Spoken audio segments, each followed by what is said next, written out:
Para tiyaking ligtas ang ruta ng traslasyon sa Biyernes, sinuyod ng MMDA ang mga kalsada sa Maynila na daraanan ng andas ng Poong Jesus Nazareno. Pinagsisita lahat ng sagabal, maski yung mga nasa designated parking area pero wala umanong ticket. Nakatutok si Oscar Oida.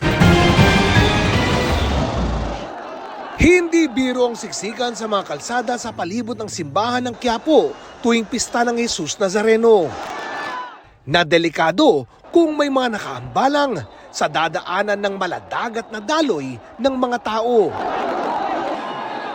Tulad noong 2006 nang bumigay ang mga takip na kahoy sa isang hukay sa Carlos Palanca Street kung saan may mga nahulog, nagkastampid at may namatay.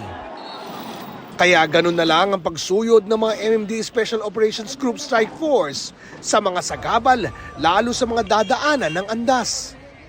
Pero sa pagsita sa isang bangketa, nagmatigas pa ang isang barangay XO.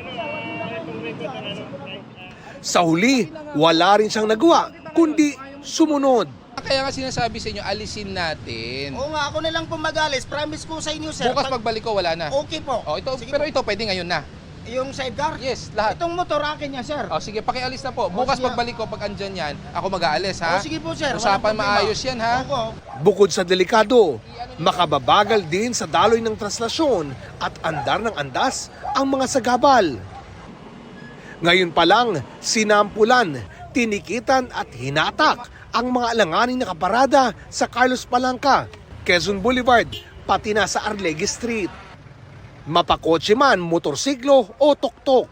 We're expecting millions or even hundreds of thousands of people who will be participating on. It's very important na as early as now, i-clear na po natin sila.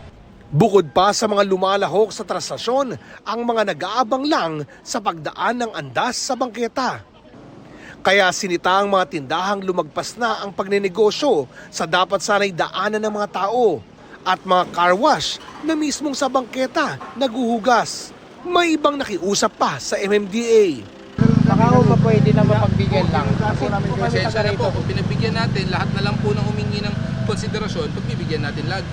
Sa Plaza del Carmen, sa harap mismo ng San Sebastian Church kung saan ginaganap ang pagdungaw, mas marami pang illegally parked na sasakyan ang naabutan at nahatak. Kung tutuusin, designated parking ang lugar. Pero May mga sasakyan na inabutan po natin na wala naman pong parking ticket. So ibig sabihin po niyan, pumarada po sila illegally. simula bukas, suspendido muna ang pagpapaintulot na magparada sa mga designated parking area sa mga lugar na dadaanan ng traslasyon. Para sa GMA Integrated News, Oscar Oida, nakatutok, 24 oras.